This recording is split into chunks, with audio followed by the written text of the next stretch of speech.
সাথে সাথেই সে পাগলের মতো করতে থাকে। টেনে হিচড়ে দড়ি ছিঁড়ে অবশেষে সে গোয়াল থেকে পালিয়ে যায়। তারপর কোনোভাবে মুখের বাঁধন খুলে ডাকতে ডাকতে সে সেই মাঠের দিকে ছোটে। দীপক ও দীপালি দুই ভাই বোন মিলে বেরিয়ে পড়ে দীপালির বান্ধবী সুস্মিতার বিয়েতে পলাশপুর গ্রামের উদ্দেশ্যে।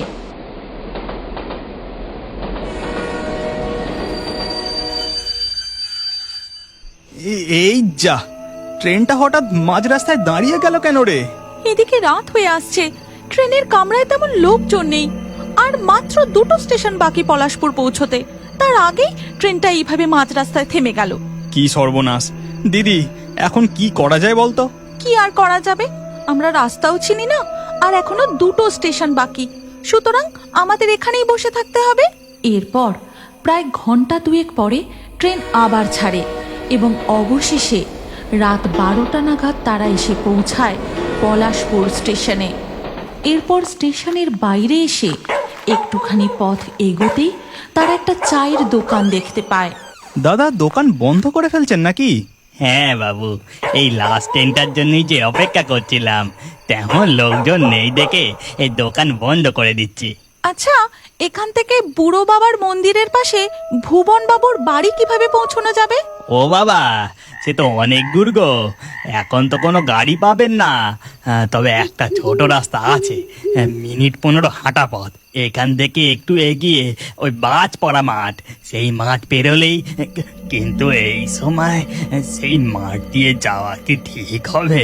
এই কথা বলতে বলতেই হঠাৎ ঝোড়ো বাতাস বইতে শুরু করে, সাথে সাথে বজ্রপাত, তারপরেই শুরু হয় প্রবল বৃষ্টি। ওরে আরে, কি ঝড় শুরু হলো গো, আমি চললাম, বুঝলে। লোকটি ঝড় জল মাথায় নিয়ে দ্রুত পায়ে সেখান থেকে চলে যায়। দীপালি ও দীপকও ছুটে গিয়ে একটা গাছতলায় দাঁড়ায়। দিদি চল, আমরা আবার স্টেশনেই ফিরে যাই। এত রাতে মাঠ পেরিয়ে যাব কি করে? তার উপরে আবার এই ঝড় জল। এখন স্টেশনের দিকে যেতে গেলেও তো পুরো ভিজে যাব ভাই, আর ভিজতে যখন হবে চল না ফাঁকা মাঠটুকু পেরিয়ে একেবারে ওদের বাড়িতেই পৌঁছে যাই। এরপর তারা আর দেরি না করে ভুবনবাবুর বাড়ির দিকে রওনা হয়। আর ফাঁকা মাঠের উপর দিয়ে যেতে যেতে হঠাৎ তারা শুনতে পায়, দিদি, ও কিসের আওয়াজ রে? কি ভয়ানক শব্দ! ভাই, মাঠের মাঝখানের দিকে তাকিয়ে দেখ, মনে হচ্ছে একটা ষাঁড় কোনো মানুষকে আক্রমণ করেছে। তুই ঠিক বলেছিস রে দিদি, লোকটাকে বাঁচাতে হবে, না হলে তো ষাঁড়টা ওকে মেরে ফেলবে। এই কথা বলে দীপক ও দীপালি সেই দিকে এগিয়ে যায়, আর মাঠের মাঝ বরাবর পৌঁছতেই সেই ষাঁড়টা তাদের দিকে মুখ তুলে তাকায়, আর বিদ্যুতের ঝলকানিতে তারা দেখতে পায়, এই দিদি, এ যে কোনো সাধারণ ষাঁড় নয় রে। আমিও যে তাই দেখছি ভাই, এ যে গভূত ভাই, আর এক মুহূর্ত নয়, এইখানে দাঁড়ানো, চল পালিয়ে চল। এই কথা বলেই দীপালি ও দীপক দৌড়তে শুরু করে, কিন্তু সেই গভূত তাদের তাড়া করতে থাকে। প্রচন্ড ঝড় বৃষ্টির মধ্যে দৌড়তে দৌড়তে হঠাৎ কাদাতে পা পিছলে দীপক ও দীপালি দুজনেই পড়ে যায়। আর ঠিক সেই মুহূর্তে একটা কালো চাদর মুড়ি দেওয়া লোক তাদের দুজনের হাত দুটো ধরে টানতে টানতে একটা গাছের আড়ালে নিয়ে চলে যায়। ভাগ্যিস আমি তোমাদের দেখতে পেয়েছিলাম, না হলে আজ তো একেবারে। আপনাকে অনেক অনেক ধন্যবাদ, অনেক অনেক ধন্যবাদ। কিন্তু তোমরা কারা? এখানে এই সময় কি করছো? আমরা আমরা বান্ধবীর বাড়িতে যাচ্ছিলাম, কিন্তু ওরে বাড়ি যা দেখলাম। হ্যাঁ, এই দৃশ্য এই মাঠে যে কোনো ঝড় জলের রাতেই দেখা যায়। মানে কি কি ঘটেছিল এই মাঠে? সে অনেক বছর আগেকার কথা। এই হরি, আমাদের দুধের দাম এত কম হওয়া সত্ত্বেও তুই এখন ওই খেদি বুড়ির থেকে দুধ নিস কেন রে? তোমরা তো শুধু দুধে জল মেশাও। আমার মা বলে খেদি বুড়ি দুধের দাম একটু বেশি নিলেও দুধটা খাঁটি দেয়, দুধে একটু জল মেশায় না। এই কথা বলে হরি সেখান থেকে চলে যায়। শুনলে শুনলে হরির কথাখানা একবার শুনলে? এইটুকু ছেলে কেমন কটকট করে কথা শুনিয়ে গেল। এর একটা ব্যবস্থা তোমাকে করতেই হবে বলে দিলাম। হরির ব্যবস্থা নয় গিন্নি, আমাকে খেদি বুড়ির একটা ব্যবস্থা নিতে হবে। এরপর শেফালি ও জিতুওয়ালা খেদি বুড়ির চালা ঘরের দিকে যায় আর সেখানে গিয়ে দেখে খেদি বুড়ি কপিলা গাইয়ের দুধ দুইছে। ও কপিলা বাছা আমার, দুধ দেওয়া হয়ে গেছে রে। যা, এবার তুই একটু মাঠে চড়ে ঘাস খেয়ে আয়। আমি যে তোকে একটু ভালো করে খেতে দেব তার তো ক্ষমতা নেই। উল্টে দেখ, তোর দুধ বিক্রি করে আমার পেট ভর্তি করি।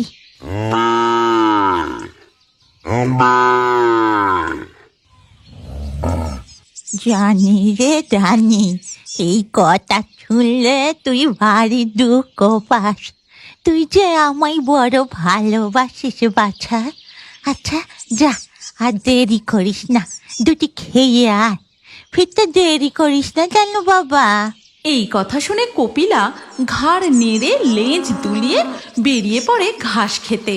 আর এদিকে শেফালি, এই কপিলার বাছুর হোক আর না হোক, সারা বছর দুধ দিয়ে যায়।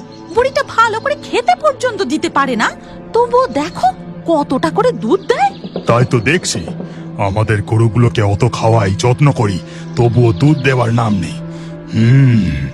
কপিলার একটা ব্যবস্থা করতেই হবে, চলো।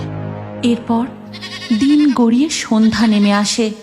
কপিলা তখনও বাড়ি ফিরে না দেখে খিদে বুড়ি চিন্তায় পড়ে যায়। আজ কপিলা যেমন দেরি করছে কেন? অন্ধকার হয়ে গেল। এদিকে রাতে আমি চোখে ভালো দেখতে পাই না যে একটু খুঁজে দেখবো। কপিলা সারা রাত বাড়ি ফেরে না। আর পরের দিন সকালে দেখা যায়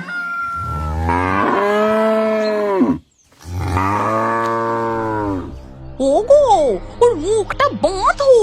চেঁচিয়ে চেঁচিয়ে গোটা গ্রামকে জানিয়ে দেবে যে আমরা ওকে বেঁধে রেখেছি। হ্যাঁ গিন্নি, তুমি একদম ঠিক কথা বলেছ। এরপর জিতু গোয়ালা একটা দড়ি দিয়ে কপিলার মুখটা ভালো করে বেঁধে দেয়। আর ওদিকে কপিলা, ও কপিলা, কোথায় গেলি বাচ্চা? ও খেদি বুড়ি, কি হলো গো তোমার? এই দেখো না, কপিলা আমার কাল থেকে বাড়ি ফেরেনি। ও মা, সে কি কথা গো? ভালো করে খুঁজে দেখো, হয়তো কোথাও ভালো খেতে পেয়েছে তাই তার গোয়ালে গিয়ে ঢুকেছে। তুমি তো ভালো করে দুটো খেতেও দিতে পারো না। না গো না, বাছাই আমার মতো অমন নয়, সে যে আমায় খুব ভালোবাসে। ভালোবাসে?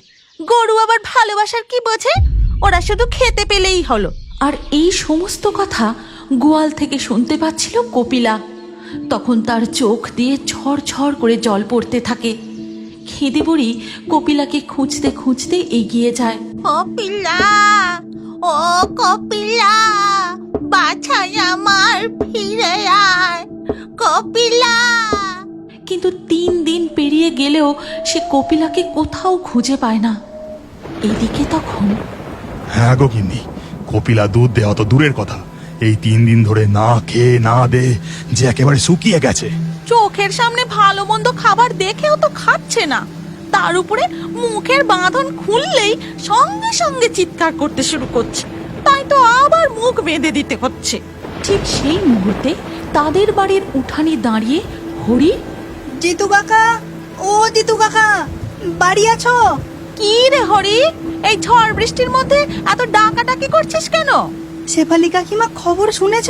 খেদি বুড়ি কপিলাকে খুঁজে না পেয়ে শোকে দুঃখে যেখানে কপিলা রোজ ঘাস খেতে যেত সেই মাঠের মাঝখানে বসেছিল, কাল রাতে বৃষ্টির মধ্যে মারা গেছে গো। আর এই কথা ভেতর থেকে শুনতে পায় কপিলা। সাথে সাথেই সে পাগলের মতো করতে থাকে, টেনে হিচড়ে দড়ি ছিঁড়ে অবশেষে সে গোয়াল থেকে পালিয়ে যায়।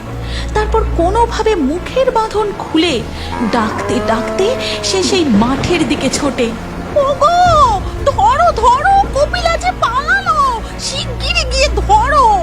এই কথা শুনে জিতু গোয়ালাও ছুটে সেই মাঠের দিকে যায়, আর সেখানে পৌঁছে দেখে কপিলা অঝরে কাঁদছে আর ডেকে ডেকে খিদে বুড়িকে জাগিয়ে তোলার চেষ্টা করছে। প্রচণ্ড ঝড় বৃষ্টিতে সেই সময় সেখানে আর কেউ ছিল না। ঠিক সেই মুহূর্তে জিতু যেই তার দড়িটা ধরতে যাবে, ঠিক তখনই কপিলা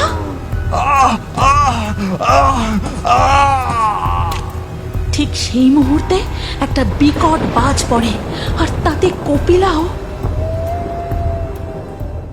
আর আজও প্রতি ঝড় বৃষ্টির রাতে বাজ পড়লেই সেই অভিশপ্ত ঘটনার পুনরাবৃত্তি ঘটে। কপিলা আর গোয়ালার আত্মা জেগে ওঠে। তাই তো এই মাঠে ঝড় বৃষ্টির মধ্যে কেউ আসতে সাহস পায় না। আপনি যে বলছেন এ অনেক যুগ আগেকার ঘটনা, আর সেই মুহূর্তে সেখানে কেউ ছিলও না, তাহলে আপনি এত ঘটনা জানলেন কি করে? কারণ সেই গোয়ালার আত্মা যে আজও মুক্তি পায়নি। এই কথা বলে জিতু গোয়ালা তার মুখের ঢাকাটা সরাতেই দেখা যায় এক কঙ্কালের মুখ।